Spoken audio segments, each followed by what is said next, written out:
نحمدہ و نصلی علی رسولہ الکریم اما بعد فاعوذ باللہ من الشیطان الرجیم بسم اللہ الرحمن الرحیم رب اشرح لی صدری ویسر لی امری واحلل عقدۃ من لسانی یفقہوا قولی واجعل لی وزیرا من اہلی آمین یا رب العالمین۔ آج سورۃ البقرہ کی آیت نمبر 121 کا مطالعہ کریں گے۔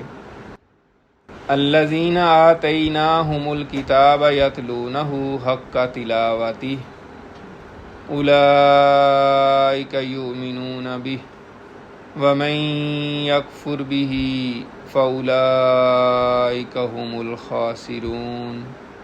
صدق اللہ العظیم۔ الذین وہ لوگ جو آتیناہم ہم نے عطا کی ہے ان کو، ہم نے دی ہے، الکتاب کتاب، وہ لوگ جن کو ہم نے کتاب دی ہے، یتلونہ وہ اس کی تلاوت کرتے ہیں، حق کا تلاوتہ جو کہ اس کی تلاوت کا حق ہے، یعنی جو اس کی تلاوت کرنے کا حق ہے اس طرح تلاوت کرتے ہیں۔ اولئک یؤمنون بہ یہی لوگ ہیں جو اس پر ایمان لاتے ہیں، یعنی اصل یہی ایمان ہے جو اس کا حق ادا کریں گے تلاوت کا۔ ومن یکفر بہ اور جو کوئی کفر کرے گا اس کا یعنی کتاب کا، فاولئک هم الخاسرون تو یہی لوگ خسارے والے ہیں، نقصان اٹھانے والے ہیں، گھاٹے والے ہیں، لوزر ہیں۔ یہ آیت چھوٹی سی آیت ہے لیکن اس میں بھی جو مضمون ہے، جو اس کی سیریسنس کہہ لیں یا اس کی سیویرٹی کہہ لیں، وہ بڑی قابل غور ہے کہ اصل جو اس کا مضمون ہے وہ ہے کہ تلاوت کا حق کیا ہے۔ یعنی یہاں کہا جا رہا ہے کہ جن کو ہم نے کتاب دی ہے وہ اس کی ایسے تلاوت کرتے ہیں جیسے کہ تلاوت کرنے کا حق ہے۔ تو یہ سمجھنا ہم سب کے لیے بڑا ضروری ہے، مسلمانوں کے لیے خاص طور پہ۔ ویسے شروع میں جیسے کہا گیا، اللہ تعالیٰ نے فرمایا الذین آتیناہم الکتاب، وہ لوگ جن کو ہم نے کتاب دی ہے، تو اس سے الکتاب سے پہلے تو یہ بات ہے کہ اس سے کیا مراد ہے، کون سی کتاب؟ مفسرین نے لکھا ہے کہ جو ہے نا الکتاب سے مراد ساری آسمانی کتابیں ہیں، ٹھیک ہے، ساری آسمانی کتابیں ہی اس سے مراد ہیں۔ اس سے مراد تورات بھی ہے، زبور بھی ہے، انجیل بھی ہے اور قرآن مجید بھی ہے۔ اور جن کو تورات دی تو وہ جو اس کی صحیح طرح تلاوت کرتے ہیں وہ وہی اس پر ایمان لانے والے ہیں، ٹھیک ہے۔ اور اسی طرح جو قرآن مجید کی صحیح طرح تلاوت کریں گے وہ بھی اس پر ایمان لانے والے ہیں۔ تو اس حوالے سے الکتاب سے مراد جو ہے وہ ساری ہی کتابیں جو ہے نا مفسرین نے مراد لی ہیں۔ کچھ نے کہا ہے اس سے مراد تورات ہے، کچھ نے کہا ہے اس سے مراد قرآن ہے، لیکن ساری آسمانی کتابیں مراد ہیں۔ اچھا، اس میں پہلا جو پوائنٹ ہے، جب ہم کہیں گے کہ سب مراد ہیں تو پھر سب سے پہلے اہل کتاب کی بات ہوگی۔ تو کچھ مفسرین نے صحابہ کرام میں سے ہی ہیں، انہوں نے کہا ہے کہ اس سے اہل کتاب یعنی اہل تورات مراد ہیں۔ اور اس سے بھی یعنی اللہ تعالیٰ نے جیسے پچھلی آیت میں کیا فرمایا تھا کہ وہ آپ سے یہودی خوش نہیں ہوں گے، اور اس طرح کی ان کی باتیں پیچھے سے پڑھتے آ رہے ہیں، ان کے کرتوت، ان کی ساری معاملات کہ وہ کس طرح گڑبڑ کرتے تھے۔ لیکن اس آیت میں بنی اسرائیل کے جو اچھے لوگ تھے اصل میں ان کا بھی ذکر ہے۔ اللہ تعالیٰ ناانصافی نہیں کرتا، اللہ تعالیٰ جو اچھا کوئی کام کرے اس کو بھی کریڈٹ دیتا ہے اور جو غلط کرے اس کو بھی کریڈٹ دیتا ہے۔ تو یہاں سے جو مراد ہے وہ یہ ہے کہ اہل کتاب میں سے جو کتاب کی تلاوت کا حق ادا کرتے تھے، یعنی یہودی یا نصرانی، خاص طور پہ مدینہ میں تو یہودی زیادہ تھے، تو ان میں کون لوگ تھے جو حق تلاوت ادا کر رہے ہیں؟ تو حق تلاوت کیا ہے آگے میں تفصیل سے تھوڑا بیان کروں گا کہ اس پہ غور و فکر کرتے ہیں، جو اس میں بیان ہوا ہے اس پر ایمان لاتے ہیں۔ تو ایسے جو بنی اسرائیل میں سے یا اہل کتاب میں سے، یہودیوں میں سے جو لوگ تھے، وہ واقعتاً ہی جو اس کا حق ادا کرتے تھے تورات پڑھنے کا، وہ پھر بعد میں ایمان بھی لے آئے۔ آپ کو پتہ ہے حضرت عبداللہ بن سلام بہت بڑے جو ہے نا صحابی بنے، جو بہت بڑے اسکالر تھے یہودیوں میں، بہت بڑے عالم دین تھے۔ ان کے بارے میں یہاں تک آتا ہے کہ جب وہ مسلمان ہو گئے تو انہوں نے حضور پاک صلی اللہ علیہ وآلہ وسلم سے کہا کہ آپ ان سے میرے بارے میں پوچھئے گا، اگر ان کو پتہ چل گیا تو یہ کچھ اور کہیں گے، اگر ان کو پتہ چل کہ میں مسلمان ہو گیا ہوں تو یہ ان کا موقف اور ہوگا، اور پتہ نہیں چلا تو پھر کچھ اور کہیں گے۔ تو آپ، وہ یہودیوں کا وفد آیا تو آپ صلی اللہ علیہ وسلم نے حضرت عبداللہ بن سلام ان کے پاس ہی، آپ کے پاس ہی بیٹھے ہوئے تھے، آپ نے کہا کہ آپ چھپ جائیں۔ تو ان سے پوچھا یہودیوں سے کہ عبداللہ بن سلام کے بارے میں آپ کیا کہتے ہیں؟ تو انہوں نے کہا وہ ہمارے بہت بڑے اسکالر ہیں اور بہت بڑے اسکالر کے بیٹے ہیں۔ تو حضور پاک نے تھوڑی دیر میں فرمایا کہ وہ تو مسلمان ہو گئے۔ تو انہوں نے کہا وہ تو اتنے نکمے ہیں، اور اتنا برا بلا ان کو کہنا شروع کر دیا۔ ان کا باپ بھی ان سے بھی زیادہ برا تھا۔ تو یہ جو اپروچ ہوتی ہے نا، اس سے پتہ چل جاتا ہے کہ کیا کسی کا لیول ہے۔ تو بہرحال حضرت عبداللہ بن سلام اور ان کے جتنے بھی ساتھی تھے جنہوں نے اسلام قبول کیا تھا، ایک تو یہاں پہ وہ لوگ مراد ہیں، پہلی بات۔ دوسری بات جو ہے وہ یہ ہے کہ پھر دوسرا یہ ہے کہ ہمارے لیے اس میں ہے، یعنی الکتاب سے مراد جو ہے وہ قرآن مجید بھی ہے۔ تو قرآن مجید کی تلاوت کا حق کیا ہے، یہ اصل آج کا کویسچن ہے۔ کیا ہم جس طرح تلاوت کر رہے ہیں اسی طرح بس بغیر سمجھے اور بغیر توجہ کے تلاوت اسی کو کہتے ہیں، یا اس کا کوئی اور مطلب ہے؟ تو وہ جو مفسرین نے بیان کی ہیں چیزیں، اس میں انہوں نے جو پوائنٹس بیان کیے ہیں، اس میں یہ ہے کہ حق تلاوت کیا کیا ہے۔ سب سے پہلا جو حق ہے وہ یہ ہے کہ خوب غور اور توجہ سے قرآن مجید کو پڑھا جائے، غور سے اور توجہ سے پڑھا جائے، اور اس میں زیر زبر کی بھی کوئی غلطی نہ ہو۔ ظاہر ہے اس کے لیے تجوید آپ کو سیکھنی ہوگی، تو سب سے پہلا علم جو سیکھنے کی ضرورت ہوتی ہے وہ تجوید ہے، قرآن مجید کو صحیح ادا کرنے کے حوالے سے، صحیح تلاوت کرنے کے حوالے سے، صحیح پڑھنے کے صرف حوالے سے۔ اور یہ بھی ہم اکثر بات کرتے رہتے ہیں کہ قرآن مجید کی، آپ نے بھی سنا ہوگا کہ قرآن مجید کی اگر زیر زبر بھی آگے پیچھے ہو جائے تو مطلب کچھ کا کچھ ہو جاتا ہے، الٹ ہو جاتا ہے۔ اس دن میں بھائی سے بات کر رہا تھا تو ایسے ہی ہم ذکر کر رہے تھے کہ قرآن مجید میں کچھ مقامات ایسے ہیں، 5-6 ہیں یا اس سے زیادہ ہیں، جہاں پہ اگر زیر زبر الٹ آگے پیچھے ہو جائے نا، یعنی جہاں زبر ہے وہاں آپ پیش پڑھ لیں اور جہاں پیش ہے وہاں زبر پڑھ لینا، تو مطلب الٹا ہو جاتا ہے اور بندہ مطلب وہ کفر یا کلمہ بن جاتا ہے، ٹھیک ہے نا؟ تو ایسی مثالیں موجود ہیں، مطلب یا قرآن مجید میں کم از کم تحریف کا بندہ مرتکب ہو جاتا ہے۔ پہلی مثال جو ہے وہ پہلے سپارے کے آخر میں یا دوسرے سپارے کے آخر میں ہے کہ وَقَتَلَ داود جالوتا، اور داود علیہ السلام نے جالوت کو قتل کر دیا۔ اگر کوئی پڑھے وَقَتَلَ داود جالوت تو اس کا مطلب الٹ ہو جائے گا کہ جالوت نے داؤد کو قتل کر دیا، ٹھیک ہے؟ اسی طرح حضرت ابراہیم کے بارے میں آتا ہے وَإِذِ ابْتَلَىٰ ابراہیم رَبُّهُ، اور جب ابراہیم کو اس کے رب نے آزمایا۔ یہاں پہ جو ہے نا بندہ سیدھا سیدھا کافر ہو جائے گا اگر جان بوجھ کے کرے، غلطی سے تو چلو اللہ تعالیٰ بھی معاف کرنے والا ہے، لیکن ظاہر ہے ہمیں غور و فکر کرنا چاہیے، ہمیں سیریس ہونا چاہیے نا قرآن مجید کے حوالے سے۔ تو اگر کوئی الٹا پڑھ لے نعوذ باللہ وَإِذِ ابْتَلَىٰ ابراہیم رَبَّهُ، تو اس کا مطلب کیا ہوگا کہ ابراہیم نے، جب ابراہیم نے اپنے رب کو آزمایا۔ یہ دو مثالیں ہیں، اس کی مثالیں تو بے شمار دی جا سکتی ہیں۔ پہلی بات یہ ہے کہ آپ نے غور سے پڑھنا ہے، زیر زبر کی غلطی نہ ہو، تجوید کے ساتھ پڑھیں، سمجھ کے پڑھیں۔ دوسرا پوائنٹ یہ ہے کہ سمجھنے کے حوالے سے یہی نہیں ہے کہ آپ بس تجوید سیکھ لی ہے، حروف کی ادائیگی آتی ہے، نہیں، اس کا مطلب بھی آنا چاہیے۔ تو مطلب آنے کے لیے آپ کو پھر ترجمے کے ساتھ پڑھنا ہوگا، یا آپ قرآن مجید کی جو کم از کم عربک جو ہے، قرآن کا عربک سیکھیں۔ چلیں بڑے پیمانے پہ نہیں، آپ عربوں کے ساتھ کوئی گپ شپ لگانے کے لیے، یا عرب ہسٹری یا عرب جو ہے نا عربی جاہلیت کا جو لٹریچر ہے اس کو پڑھنے کے لیے نہیں، لیکن کم از کم قرآن مجید پڑھنے کے قابل ہونے کے لیے اتنی عربی گرامر جو ہے نا پڑھنی چاہیے۔ اور یقین کریں کہ قرآن مجید سب سے آسان ترین کتاب ہے عربی میں، یعنی اگر آپ کوئی اور کتاب پڑھیں نا تو اس میں تو آپ کو سمجھ نہیں آئے گی، لیکن قرآن مجید آپ پڑھیں گے تو آپ کو کہیں گے یار یہ تو بہت آسان ہے۔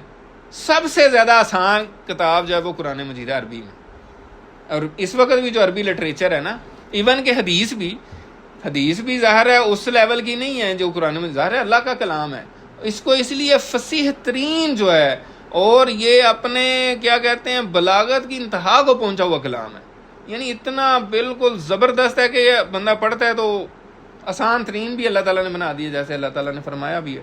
تو اس وجہ سے اس طرح اس کو سمجھ کے پڑھنا بھی ضروری ہے. پھر یہ ہے کہ جب جنت کا ذکر آئے تو اللہ تعالیٰ کی رحمت مانگیں، جنت کا سوال کریں. یہ بھی ظاہر جب آپ سمجھ لیں گے، قرآن مجید آپ پڑھ رہے ہیں، آپ کو سمجھ آ رہی ہے، تو پھر جب جنت کا ذکر آئے گا تو آپ جنت اللہ تعالیٰ سے مانگیں، اور جب جہنم کا ذکر آئے اسے پناہ مانگیں. حضرت عمر رضی اللہ تعالیٰ عنہ سے بھی اسی طرح مروی ہے کہ وہ اس طرح کرتے تھے، جب رحمت کی آیات آتی تھیں اللہ تعالیٰ کی رحمت مانگتے تھے، اور جب جہنم کی آیات آتی تھیں یا عذاب کا ذکر آتا تھا تو اللہ تعالیٰ سے عذاب سے پناہ مانگتے تھے. اسی طرح نبی پاک صلی اللہ علیہ وسلم کی بھی حدیث ہے کہ آپ بھی جب رحمت کی آیات آتی تھی تو اللہ تعالیٰ سے رحمت مانگتے تھے، اور عذاب کی آیات پہ اللہ تعالیٰ کی پناہ طلب کرتے تھے. اسی طرح اب جو اگلی بات ہے جو بڑی اہم اب شروع ہونے والی، وہ یہ ہے کہ اس کے حلال کو حلال جانے اور حرام کو حرام جانا. یہ بڑی غور طلب بات ہے. آپ دیکھیں قرآن مجید پڑھنے کا مقصد یہ نہیں ہے کہ ہم قرآن مجید کو ایک ایسے یعنی بس وہ پڑھنے کے لیے رکھا ہوا ہے ہم نے، اور اس کو پڑھ کے سائڈ پہ رکھ دیتے ہیں کہ لو جی ہم نے تو اتنا قرآن مجید تلاوت کر لی ہے. یہ نہیں ہے تلاوت کا مطلب، ٹھیک ہے نا. تو تلاوت کا مطلب جو ہے دو، اس کے روٹ ورڈ تو ایک ہی ہے لیکن دو اس کے مطلب بیان کی. ایک ہے تلا یا تلو، ٹھیک ہے، اس کا مطلب ہوتا ہے تلاوت، یعنی تلا یا تلو تلاوتن، اس کا مطلب ہوتا ہے تلاوت کرنا، پیچھے پیچھے آنا، مطلب اس کو فالو کرنا. اور اسی طرح دوسرا جو مطلب ہے تلا یا تلو تلون، ٹھیک ہے نا، یعنی پہلے کا مطلب جو ہے نا وہ جس طرح ہم تلاوت کرتے ہیں سمجھنے وہ ہے، اور دوسرے کا مطلب ہوتا ہے پیچھے پیچھے آنا، وہ میں غلط کہہ گیا. اور اسی طرح سورۃ الشمس میں آتا ہے والشمسی والضحاہا والقمر اذا تلاہا، اور جب چاند جو ہے وہ اس کے پیچھے پیچھے آتا ہے سورج کے، تو تلاہا اس کے پیچھے پیچھے آتا ہے، تو اس کا مطلب ہوتا ہے پیچھے پیچھے آنا، فالو کرنا. اور اسی طرح یہاں پہ جو حقہ تلاوتی ہی کا مطلب جو مفسرین نے بیان کیا وہ یہ کہتے ہیں کہ حقہ اتباعی ہی، یعنی جو قرآن مجید کی پیروی کا حق ہے وہ ادا کرتے ہیں. یعنی اس کے حلال کو، جو اللہ تعالیٰ نے جو چیزیں حلال بتائی ہیں ان کو حلال سمجھتے ہیں، اور جن کو حرام قرار دیا ان کو حرام سمجھتے ہیں. ایک یہ بات ہے.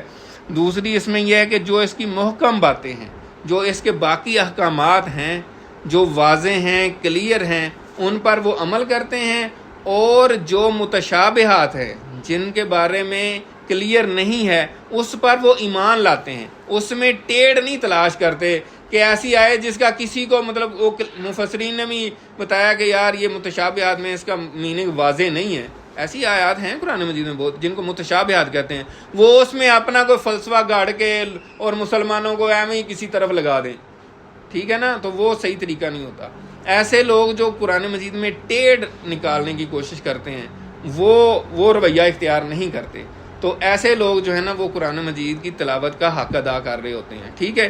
اسی طرح جو باتیں ان کو سمجھ نہ آئیں وہ علماء کے پاس لے کر جاتے ہیں. یعنی ایسی باتیں بھی ہو سکتی ہیں، آپ نے ترجمے کے ساتھ قرآن مجید پڑھنا شروع کیا ہے، آپ نے تفسیر پڑھنی شروع کی ہے، ٹھیک ہے، آپ کو پڑھتے جا رہے ہیں، ایک جگہ ہے آپ کو تفسیر کے باوجود بھی سمجھ نہیں آ رہی، اب آپ کیا کریں گے؟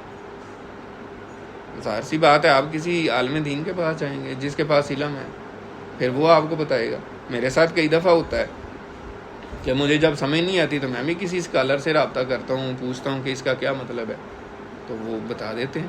تو ایک تو جو ہے نا یہ جو کچھ پوائنٹ ہیں. اسی طرح حدیث میں بھی آتا ہے اس کی تلاوت کے حوالے سے، اور نبی پاک صلی اللہ علیہ وسلم نے قرآن مجید کے ساتھ تعلق کے حوالے سے کہ دو ہی بندے ہیں جن پر رشک کیا جا سکتا ہے. وہ دو بندے کون ہیں؟ ایک جس کو اللہ تعالیٰ نے قرآن مجید کا علم دیا ہو اور وہ اس کے ساتھ دن رات گزارے، تلاوت کرے، اس کو پڑھے.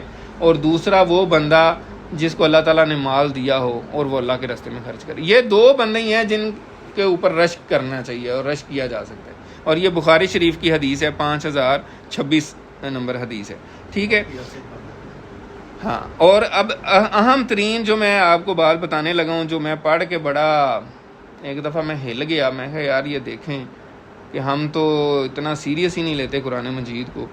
یہ شام کے ایک مفسر قرآن ہے، ڈاکٹر وہب الزہیلی ان کا نام ہے، ان کی تفسیر کا نام ہے تفسیر المنیر. ٹھیک ہے، اس میں انہوں نے عربی تفسیر ہے، اس کے میں جو ہے نا میں نے شارٹس لیے ہیں، اس کی اسکرین شاٹ، وہ میں آپ کو تھوڑا سا پڑھ کے سناتا ہوں. وہ کہتے ہیں وَإِنَّ تَلَاوَةَ کتاب اللہ يَنبَغِي أَن تَكُونَ بِتَدَبُّرِ وَفَهْمِ وَإِمْعَانٍ، کہ قرآن مجید کی تلاوت کا مقصد یہ ہے کہ اس میں تدبر کیا جائے، اس میں فہم حاصل کیا جائے، اس پہ غور و فکر کیا جائے. لا لی مجرد تلاوتی، نہ کہ صرف مجرد تلاوت. مجرد کا مطلب ہوتا ہے صرف تلاوت ہی کرنا، یعنی سمجھنا نہیں، غور فکر نہیں کرنا، بس ایسے ہی پڑھتے جا رہے ہیں. ایسا باقی دنیا میں آپ کسی کو بتائیں نا کہ ہم قرآن پڑھتے ہیں اور بغیر سمجھے پڑھتے جا رہے ہیں، تو وہ یقین ہی نہیں کرتے، کہتے ہیں یار ایسا کیسے ہو سکتا ہے، آپ کوئی کتاب پڑھیں اور اس کو سمجھے بغیر پڑھیں، ایسا نہیں ہو سکتا. لیکن یہ جو ابھی بات کریں گے نا، اس نے تو میرے نا واقعی آنکھیں کھول دی. آگے کہتے ہیں، انہوں نے مثال بھی دی ہے، کما قال تعالی افلا یتدبرون القرآن ام علی قلوب اقفالها، کیا یہ قرآن مجید میں غور و فکر نہیں کرتے، تدبر نہیں کرتے، کیا ان کے دلوں پر تالے پڑے ہوئے ہیں؟ یہ اللہ تعالیٰ فرما رہے ہیں. اب اللہ تعالیٰ خود قرآن مجید میں کہہ رہے ہیں کہ یار قرآن مجید میں غور و فکر نہیں کرتے، یہ کیا ان کے دلوں پہ تالے پڑے ہوئے ہیں؟ تو ہم تو پھر بھی ٹاس سے مس نہیں ہوتے. پھر انہوں نے فرمایا ہے، یہ سورہ محمد کی آیت ہے، پھر آگے فرمایا لیدبروا آیاتہ ولیتذکر اولو الالباب، اور چاہیے کہ اس کی آیات پر وہ غور و فکر کریں اور اہل عقل جو ہیں وہ اس سے نصیحت حاصل کریں.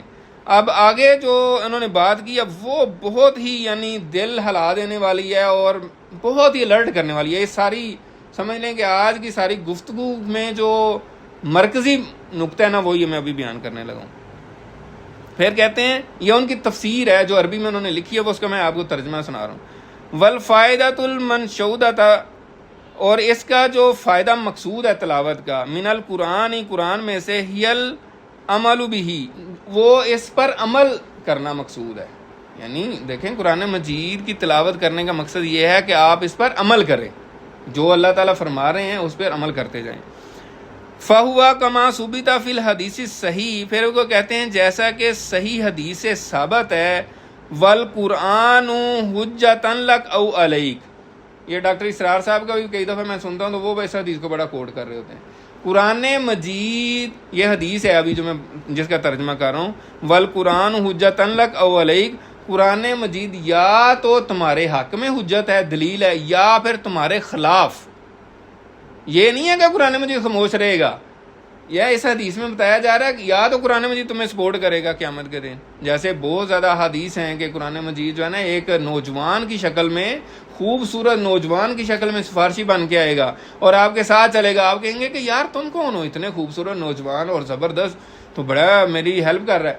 وہ کہے گا میں وہی قرآن ہوں جس کو تم دنیا میں پڑھتے تھے، سمجھ کے پڑھتے تھے، اس پہ عمل کرتے تھے. ٹھیک ہے، اچھا. لیکن یہاں پہ کیا فرمایا، والقرآن حجۃ لک او علیک، یا تو قرآن تمہارے لیے حجت ہے، دلیل ہے، تمہیں سپورٹ کرے گا، یا پھر تمہارے خلاف وہ گواہی دے گا، تمہارے خلاف دلیل بنے گا. اور آگے یہ فرما رہے ہیں وَمَن يَتْلُوَ الْقُرْآنَ، اور جو کوئی قرآن مجید کی تلاوت کرتا ہے. آگے سنیں جی، بڑا غور سے سنیں، یہاں بیٹھیں اور غور سے سنیں بات، یہ بڑی اہم ترین بات ہے. یہ میں ساری جو بات کا خلاصہ ہے یا مرکزی نقطہ ہے وہ یہ بھی آ رہا ہے. وَمَن يَتْلُوَ الْقُرْآنَ، اور جو کوئی قرآن مجید کی تلاوت کرتا ہے، وَهُوَ مُورِدٌ عَنْ آیَاتِهِ، اور وہ اعراض کرنے والا ہے اس کی آیات سے، اس کے منہ پھیرنے والا ہے، غور نہیں کرتا، اگنور کرتا ہے، بس پڑھ کے ایسے ہی جس طرح بندہ کسی کو ایسے ہی اگنور کر کے چلا جاتا ہے. ٹھیک ہے، وَهُوَ مُورِدٌ عَنْ آیَاتِهِ وَالْعَمَلِ بِهِ، اور اس پر عمل کرنے سے بھی وہ مورز ہے، یعنی اعراض کرنے والا ہے، اگنور کرنے والا ہے، سیریس نہیں لے رہا. تو یہ کیا کہہ رہے ہیں، یکون کالمستہزئ بربہ، وہ ایسا بندہ ہے جو اپنے رب سے مذاق کر رہا ہے. یہ اصل بات ہے. میں سارے آج کے درس کی آخری فائنل بات جو ہے وہ اس میں بیان کر رہا ہوں. اور یہ تفسیر المنیر کی روایت ہے، ڈاکٹر وہب الزہیلی نے لکھا، میں اپنی طرف سے نہیں کہہ رہا. وہ کہہ رہے ہیں کہ جو بندہ قرآن مجید کی آیات پہ جو ہے نا اعراض کر رہا ہے، جو اس پر عمل نہیں کر رہا، ٹھیک ہے، اس کی آیات سے اعراض کر رہا ہے، عمل بھی نہیں کر رہا، وہ ایسا ہے جو جیسے اللہ تعالیٰ سے کوئی بندہ مذاق کر رہا ہو، یہ اس بندے کی حالت ہے، ٹھیک ہے۔ امل امی، اور جہاں تک امی کا تعلق ہے، ان پڑھ بندے کا تعلق ہے، فعلیہ سوال العلماء، اس پر یہ ہے کہ وہ علماء سے سوال کرے، لشرح معنی القرآن، قرآن مجید کے معنی کی تشریح کے لیے، و افہامی ہی، اور اس کی فہم کے لیے، و مراد ہی، اور اس کی مراد کے لیے، یعنی کہ قرآن مجید میں اللہ تعالیٰ کیا فرما رہا ہے، ایک بندہ ان پڑھ ہے، وہ پڑھا لکھا نہیں ہے، اس کو چاہیے کہ علماء کے پاس جائے اور ان سے پوچھے، ٹھیک ہے۔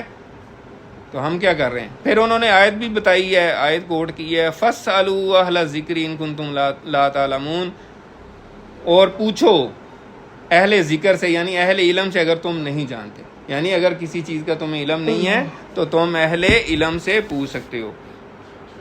تو یہ ہمیں ریڈ الرٹ کرنے والی باتیں ہیں، مجھ سمیت اللہ تعالیٰ مجھے بھی عمل کرنے کی توفیق عطا فرمائے، اور ہم سب کو اس پر عمل کی توفیق عطا فرمائے کہ ہم قرآن مجید کو، اس کی آیات پر غور کریں، اور اس پہ جو اللہ تعالیٰ کے احکامات ہیں ان پر عمل کریں، اور جو کچھ اللہ تعالیٰ نے فرمایا، جیسے عذاب کی آیات ہیں تو اللہ تعالیٰ سے پناہ مانگیں، اور اچھی آیات ہیں جنت کی یا رحمت کی تو اللہ تعالیٰ سے رحمت مانگیں۔ آخر میں فرمایا اولئک یؤمنون بہ، یہی اصل اس پر ایمان لانے والے ہیں جو حق کے تلاوت ادا کریں گے، ومن یکفر بہ، اور جو کوئی اس کا کفر کرے گا، ناشکری کرے گا، فاولئک هم الخاسرون، تو یہی خسارہ اٹھانے والے ہیں، یہی سب سے بڑے گھاٹے میں پڑنے والے ہیں، یہی لوزر ہیں، یہ نقصان اٹھانے والے ہیں۔ جو اس سے اگر کوئی، جیسے اہل کتاب کی بات ہو رہی تھی، تو وہ اگر قرآن مجید کو مانتے ہی نہیں ہیں، اس کا کفر کرتے ہیں، یعنی کافر ہیں، تو وہ خسارے میں ہیں۔ لیکن اگر کوئی مسلمان ہو کے قرآن مجید کا انکار کرتا ہے تو وہ کیا مطلب ہوگا؟ کفر کا مطلب ایک انکار کرنے والا، جس طرح ہم کافر مطلب لیتے ہیں، دوسرا ناشکری بھی ہوتا ہے۔ تو جو اس کی ناشکری کرے گا، جو اس کو سیریس نہیں لے گا، اس پہ عمل نہیں کرے گا، اس پہ غور و فکر نہیں کرے گا، تو ایسے لوگ پھر نقصان اٹھانے والے ہیں، ٹھیک ہے۔ جیسے ابھی حدیث میں فرمایا، ٹھیک ہے نا، یا تو قرآن تمہارے لیے حجت ہے یا تمہارے خلاف حجت ہے۔ تو دنیا کا بھی نقصان ہے اور آخرت کا بھی نقصان ہے۔ دنیا میں بھی آپ دیکھیں، حضرت عمر رضی اللہ تعالیٰ عنہ سے مروی حدیث ہے نا، کہ آپ نے فرمایا، اس کا مفہوم یہ ہے کہ اسی قرآن سے اللہ تعالیٰ کچھ قوموں کو اوپر اٹھاتا ہے اور کچھ قوموں کو تباہ کر دیتا ہے، ذلیل و خوار کر دیتا ہے۔ اس کا مفہوم بتا رہا ہوں۔ اور اسی طرح علامہ اقبال کا جو مشہور شعر آپ سنتے رہتے ہیں، ٹھیک ہے نا، وہ ہم مشہور اتنا ہو گیا، اور اس کو بات بیان کریں تو لوگ شاید کہیں یار یہ تو ایسے ہی شعر سنا ہوا ہے، لیکن غور کرنے کی بات ہے نا، غور کریں تو اس میں بھی بڑی ہمارے لیے علم کی بات۔ میں آج سوچ رہا تھا یار یہ شعر تو پہلے اتنی دفعہ بیان ہوتا ہے، اس کو پتہ نہیں بیان کرنا چاہیے کہ نہیں۔ صحیح بات، میں آپ کو بڑی سیریسلی بتا رہا ہوں۔ تو آپ ایک لمحے کے لیے غور کریں کہ علامہ اقبال نے جو یہ شعر کہا ہے، وہ زمانے میں معزز تھے مسلمان ہو کر، اور تم خوار ہوئے تار کے قرآن ہو کر۔ کیا اس میں ہمارے لیے کوئی سبق نہیں ہے؟ یعنی وہ صحابہ کرام، تابعین، تبع تابعین، وہ زمانے میں معزز تھے مسلمان ہو کر، یعنی وہ قرآن مجید پڑھتے تھے، سمجھتے تھے، عمل کرتے تھے، اور تم خوار ہوئے تار کے قرآن ہوگا، اور تم خوار ہو رہے ہو قرآن مجید کو ترک کر کے، چھوڑ کے۔ خوار نہیں ہو رہے ہم؟ میرا خیال ہے ذلت و خواری کی کون سی ایسی سٹیج ہے جو ہم نے پار نہیں کر دی؟ اس وقت ہماری کیا حالت ہے؟ IMF کے آپ ترلے کر رہے ہیں، ٹھیک ہے، پوری دنیا میں آپ پنجابی سے کہتے ہیں نا یہی کرنا، معذرت کے ساتھ، مطلب اس طرح کے الفاظ استعمال پتہ نہیں کرنے چاہیے، لیکن میننگ جو ہے نا وہ صحیح ادا ہی اس طرح ہوتا ہے۔ یعنی آپ ترلے منتیں کر رہے ہیں لوگوں کے دنیا میں، اس سے بڑی ذلت اور مسکنت کیا ہو سکتی ہے؟ اس کی وجہ کیا ہے؟ ہم نے قرآن مجید کو چھوڑ دی ہے۔ قرآن مجید کو جب ہم سمجھیں گے، غور و فکر کریں گے، اس میں سارے مسئلوں کا حل موجود ہے، اس میں ہر پریشانی کا حل موجود ہے، اس میں تجارت کے بھی اصول بتائے گئے ہیں، اس میں ترقی کے بھی اصول بتائے گئے ہیں۔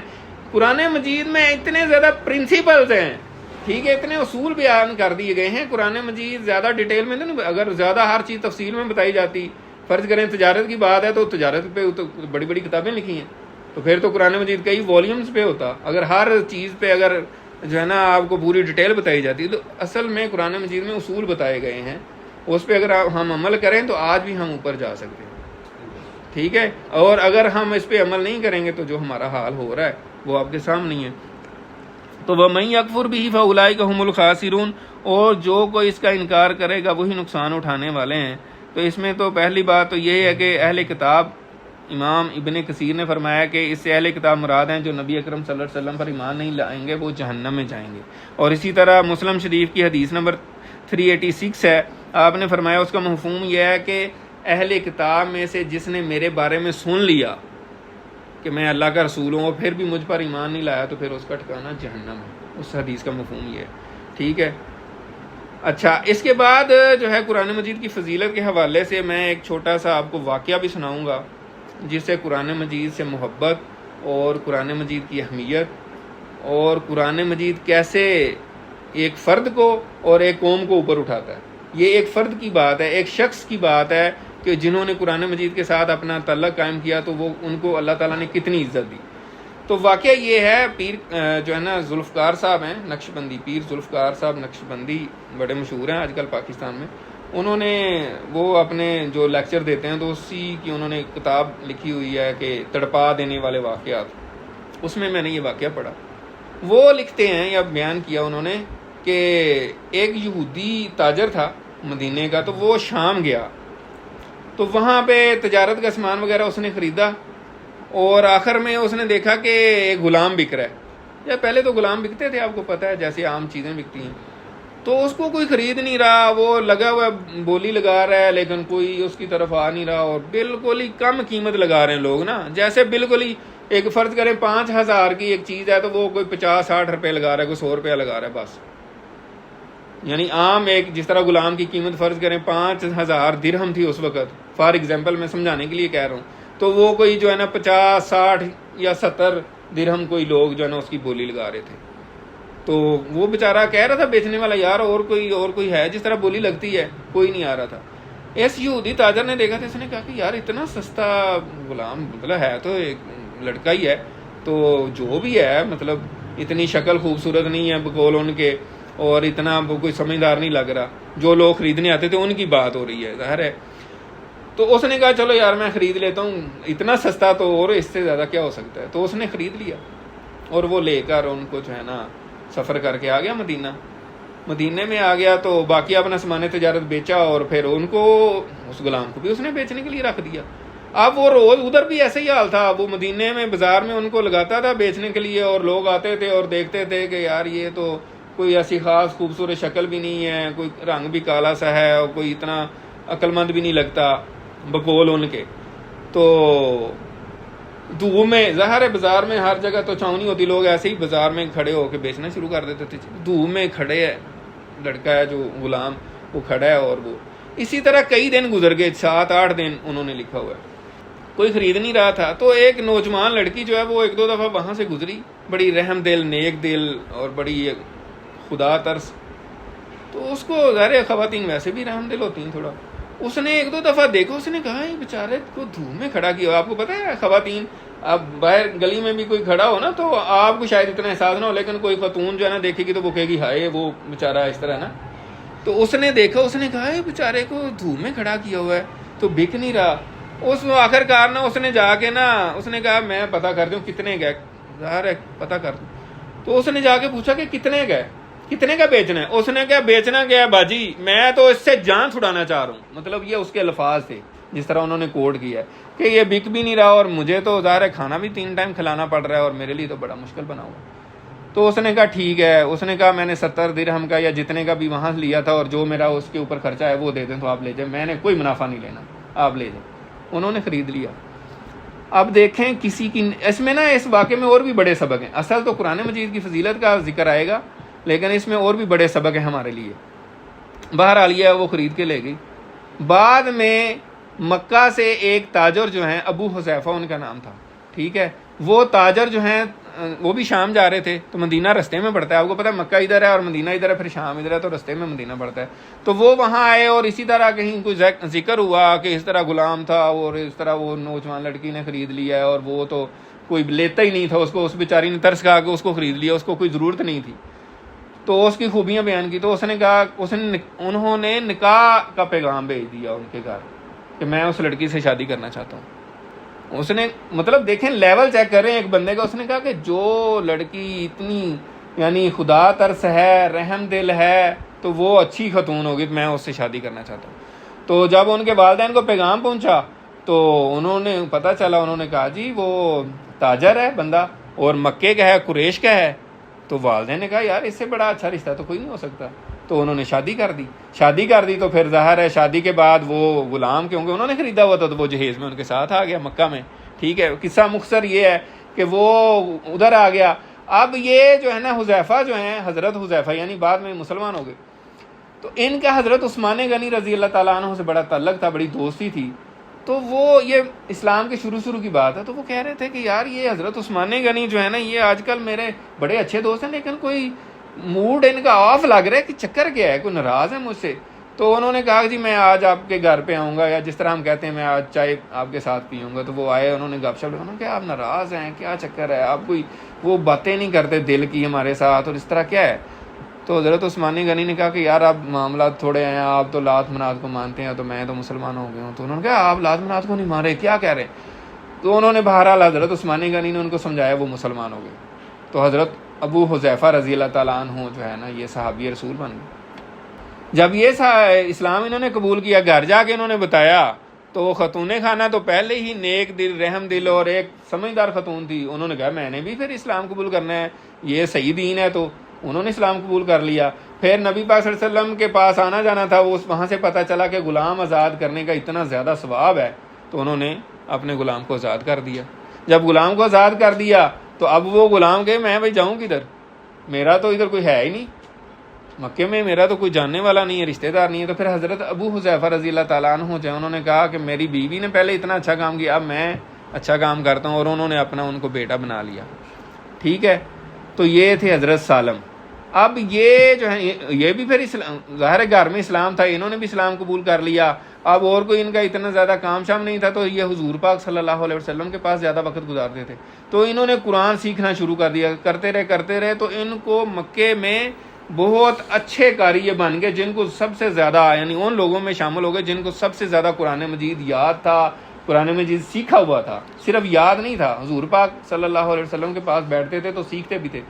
پھر یہ ہجرت کر کے مدینہ آگے دوبارہ جب ہجرت ہوئی، ٹھیک ہے، تو وہاں پہ بھی پہلے یہ گھر میں بھی جماعت کروا لیتے تھے، پھر وہاں پہ انہوں نے مسلمانوں کی جماعت کروانی شروع کر دی، اور بڑی بڑی تعداد میں مسلمانوں کی جو ہے نا جماعت کروائی، انہوں نے امام بن گئے، ٹھیک ہے۔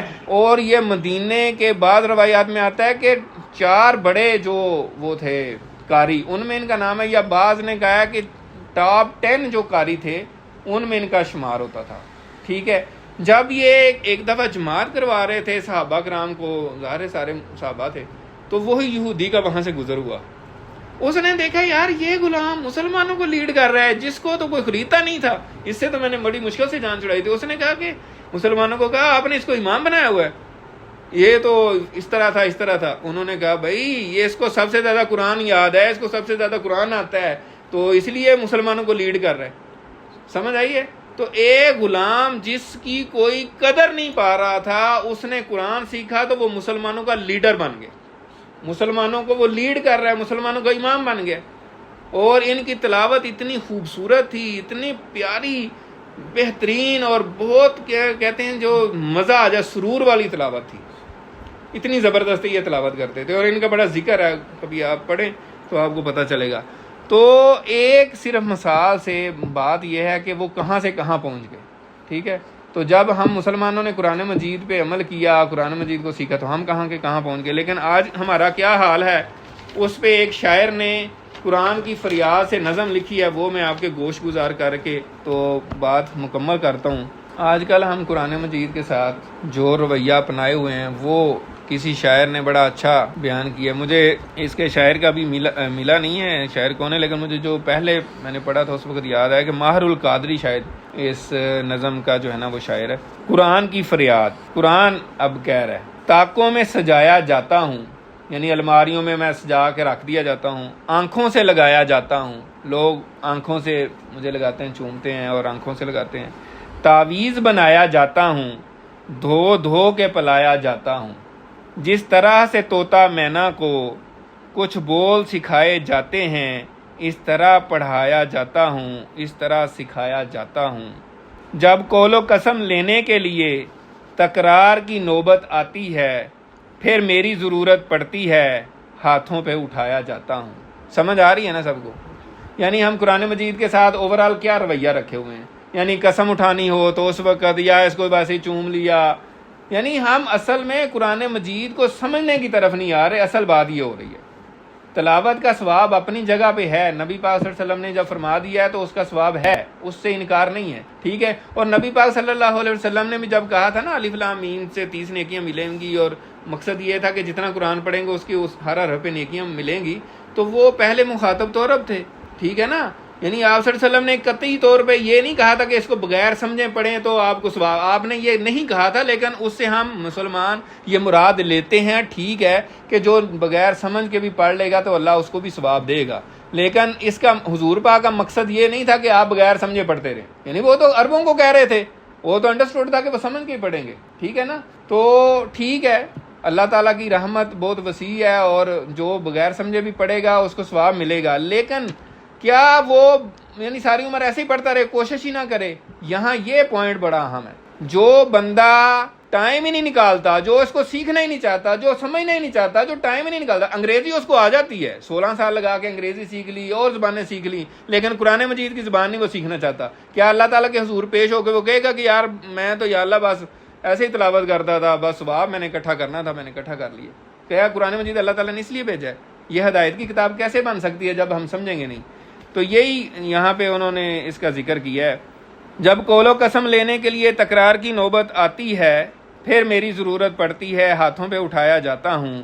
دل سوچ سے خالی رہتے ہیں, آنکھیں ہیں کہ نم ہوتی ہی نہیں. کہنے کو میں ایک ایک جلسہ میں پڑھ پڑھ کے سنایا جاتا ہوں. یہ مجھ سے عقیدت کے دعوے قانون پہ راضی غیروں کے, یوں بھی مجھے رسوا کرتے ہیں, ایسے بھی ستایا جاتا ہوں. اب دیکھیں نا, قانون تو ہم دوسروں کے مان رہے ہوتے ہیں, ہم قرآن مجید کے کون سے قوانین کو مان رہے ہوتے ہیں؟ یعنی قرآن مجید کے خلاف کئی ہم ایسے کام کرتے ہیں اور قانون بھی ہمارے بن جاتے ہیں. کس بزم میں مجھ کو بار نہیں, کس عرس میں میری دھوم نہیں, پھر بھی میں اکیلا رہتا ہوں, مجھ سا بھی کوئی مظلوم نہیں. تو اللہ تعالیٰ سے دعا ہے کہ اللہ تعالیٰ ہمیں قرآن مجید کو سمجھ کر, سیکھ کر, اس پر عمل کرنے کی, فکر کرنے کی, دوسروں کو بتانے کی توفیق عطا فرمائے.